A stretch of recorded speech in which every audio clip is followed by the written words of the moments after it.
यासीन, कसम है कुरान की जो हिकमत से भरा हुआ है। ए मोहम्मद सल्लल्लाहु अलैहि वसल्लम, बेशक तुम पैगंबरों में से हो, सीधे रास्ते पर हो।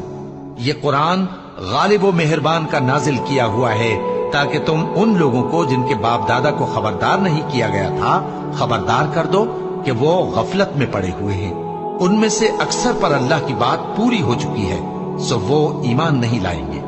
हमने उनकी गर्दनों में तौक डाल रखे हैं और वो ठोड़ियों तक फंसे हुए हैं, तो उनकी गर्दनें अकड़ी हुई हैं और हमने उनके आगे भी दीवार बना दी और उनके पीछे भी, फिर उन पर पर्दा डाल दिया तो ये देख नहीं सकते। और तुम इनको खबरदार करो या न करो, इनके लिए बराबर है, ये ईमान नहीं लाएंगे। तुम तो सिर्फ उस शख्स को खबरदार कर सकते हो जो इस नसीहत यानी कुरान की पैरवी करे और रहमान से गायबाना डरे, सो उसको मगफिरत और बड़े